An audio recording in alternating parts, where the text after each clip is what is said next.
All right, Frayser boy. Now we talked a little bit about your history, and man, that was a lot of exciting information, man. I'm pretty sure for your hardcore fans, they're gonna love to hear that, man. Right. Now we cannot go on with this interview without addressing the elephant in the room. Now you handcrafted, or I should say, wrote an Oscar award-winning song, man. Right. So you won an Oscar award for the song "It's Hard Out Here for a Pimp," man. Right. Something until then I don't think any rapper had done besides Eminem, man. So let's talk about this moment. Let's really dig deep into this. So at first, what was the formation of the song? Well, I was called to the studio. They was working on the movie. Craig Brewer, he's a director out of Memphis, and John Singleton. Rest in peace to John Singleton. They needed a song exactly for the soundtrack. And I came to the studio to write the song, and John Singleton was just telling me what the movie was about. It was a pimp, an inspiring rapper. He had two girls. One was pregnant. One was black, one was white. And I wrote exactly, well, the first thing I said once he was telling me that, I said the name of the song needed to be "It's Hard Out Here for a Pimp," because it was hard for a pimp. That's the only thing I could come up with. I said, "It's hard out here for a pimp." It was a pimp that was struggling, and he was an inspiring rapper. And he said, "What you say?" I said, "The name of the song need to be "It's Hard Out Here for a Pimp." He said, "That's it." He snapped his finger like that. And once I realized he liked the title of the song, I just wrote around it and exactly to what he said the movie was about. And it took me about maybe an hour to write the two verses and the hook, the song title, and it's how it came out, man. Where I coached Terrence Howard how to deliver the song, and there you go, man. That's how you got it. Easy as that, simple as that. Now, out of all the people who were on the label at that time, it was because, what made them come to you? Did they say? I'm gonna tell you this. I honestly think because Project Pat was in prison, because I think they would have probably went to him first. He good at pimp songs and stuff like that. So I'm pretty sure they would have went to him first. But I think it was God's will and timing at that point in my life. Project Pat was in prison, so they came to me. I mean, didn't nobody know the song was gonna go that far. I was just supposed to write a song and get the money or whatever we was trying to do. But it just went further than we thought. Now, when you write a song for a major film production like that, you know, that's a lot of money, you got A-list actors and things like that. How does that work out logistically? Like, how does the breakdown, how do they say, hey, we pay you up front for the song, or you wait until the song comes out? I mean, we had talked about the payment, but that wasn't what made me come with the song. It was just, I just did what I normally do. Write a song. Like I said, I didn't know it was going to get nominated for an Oscar. I just did what I normally do, as I would do for a song I'm writing for myself. But like I say, they told me what the movie was about, and they wanted the song to go exactly to the movie. So I just took what John Singleton said and put it in song mode. That shows. Now, at that time, were you so much in writer mode because you had did so many soundtracks? Yeah, I was seasoned then, so I wanted, like I said, I just followed his directions, and that's how it came out.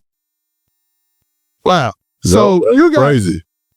So how do you find out? How do they notify you that you're up for an Oscar award? It was just a phone call. Because like I said, we was happy with the nomination. That was enough for us. The hell, we didn't know we was going to win, but the nomination was enough to be, set just period. You could be a nominated Oscar winner and you can go hella far. But just, we didn't know we was going to win, but when we was nominated, we was good with that. So we was excited for that. But like I say, it won, so it was just like, wow. I still think about it from time to time, man. It felt like a dream, man. It just felt like a dream. It didn't feel real. Yeah, and watching it over and over, you see, man, you guys were excited. Like, they even made a statement. One of the comedians was like, hey, man, those guys are happy. You know what I'm saying? Well, like I say, I didn't know they was going to do it like that. When they showed me how they did it on the screen with the moment of how they caught the moments of the movie, and that song was just so perfect to what was happening in the movie, man. It brought tears to my eyes. I'm not gonna sit here and lie to you. To see your work come alive like that, especially for a movie. Now, as you're watching the movie, and I'm glad because I haven't seen you delve into this before in your other interviews, but as you're watching the movie and they're starting to put the song together and it plays a major part in how the movie actually transitions from act to act, how did you feel then? Well, like when you go to the Oscars, how they choose what songs get nominated, it's like they call the governors. It's like a round table of just the heavy hitters of the Oscars. And they sit there and watch every movie that's nominated and they decide what wins and whatever. And they said the reason we got nominated because the song was just so on point with what was going on in the movie. Like I was rapping the lines of what was happening in the movie in real time. So that's why they chose it. That's why they say they nominated it. And it played such a big role in the movie.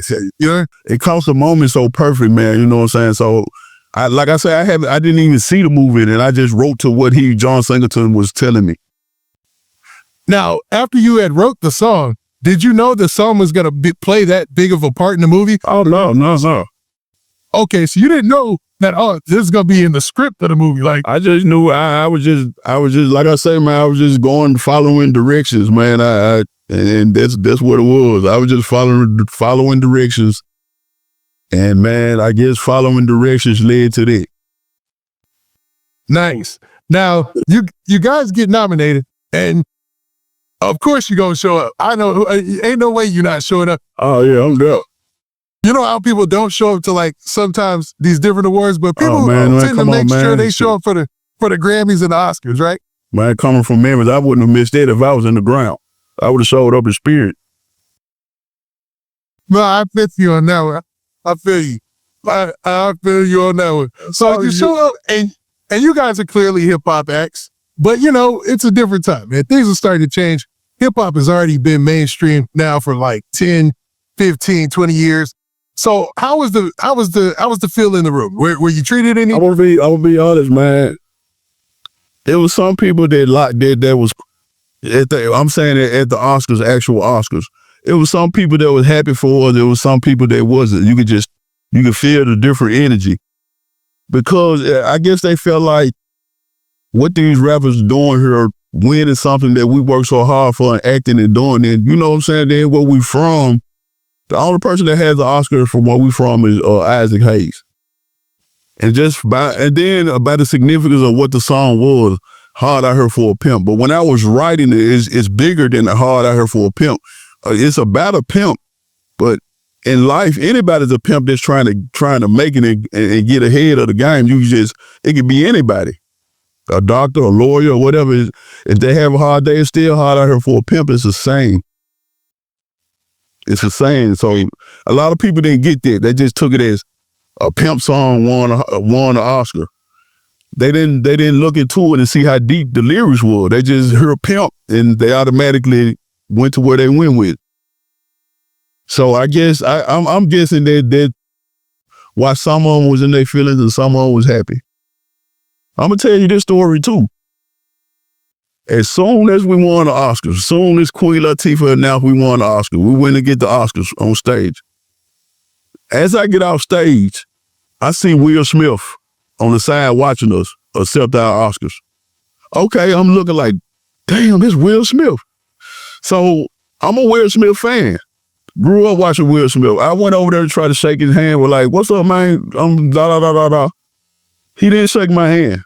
And this is what he said to me. This is what he said to me.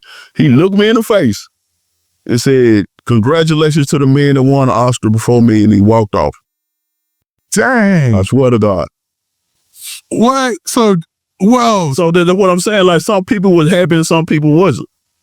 So that's crazy because especially at that time, the black community loves some Will Smith, you know? Nowadays, I was going over there because I'm looking like, man, that's Will Smith. That man standing over there watching me accept the Oscar. The man didn't shake my hand, and that's what he said. He made that moment about him, huh? That's crazy. Dang, I didn't even know Will Smith. So do you think Will Smith got some hater energy at that time? Or hey, man, that wouldn't look like to me.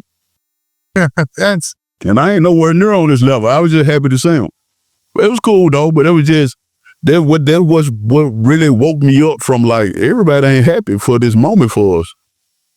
So that yeah. so in the room you felt a little bit of that, and then when you guys won it, you felt a little bit of that. Because we went to all the parties afterwards. We went to the Vanity Fair party, all the parties that's after the Oscars celebration, and you would just feel the energy. Some people were smiling, some people wasn't. That's why. Do you think it's just because of the subject matter, or is it the fact that you guys were hip hop artists, or what do you think? I think it was the fact that we was hip hop artists and the subject matter. Both. And to be perfectly honest, I don't watch award shows that much anymore, but I watched that moment. I remember seeing that live. And it seemed like everybody was happy from you from the. You get behind it, you get behind them scenes, you see the real deal. That's crazy. You get behind that camera the other way, it was some people were happy and some people wasn't. That's a bit disheartening, man. I wish cats would be more happy about it. But hey, that comes along with winning, man, and prospering. Some people will be happy for you, some people won't, but you don't even worry about that. I wasn't worried about it. We still was Oscar winners that night. And for the rest of your day, forever in history. Right. Best music original song at the 78 Academy Awards? Right. It's 78, yup. Yeah. And I love how they named you all each on there with your real names so that they carry on in history. Now, on the trophy, when they present you the trophy, does it have your names and stuff on there? They send you that later. You get the trophy first, then they send you the label. You just screw it on there yourself. They send you there with the screws. Now, they send you the label and the screws. Yeah, it's like some little screws that you screw it on your trophy. You do that yourself later. And do you each get one individually, or do they? Yeah, we each get one individually. Yeah, you cool. You're good, Doc. Oh. We each get one. Paul got one, Juicy got one, and I got one. Okay. Nah. This is exciting information because people, that's a level that not many composers, artists, anybody reaches. And for you guys to do that, it was a real big statement in the hip hop community. Oh man, it was crazy, man. Like I say, it didn't even feel so. It was surreal. It was a real surreal moment. Like it really felt like a dream. And then we actually got to perform before we won. So I'm looking in the crowd. The first person I saw rapping the lyrics with me was Jamie Foxx. So you like, what is going on? Is this real? So I'm going through all these moments up there while I'm trying to not forget the words. It came out right, but you just look at everybody in the audience is somebody you see on TV, number movie stars, the whole audience, number movie stars. You recognize every face in the audience. So I'm like, coming from where we're from, we don't see that every day.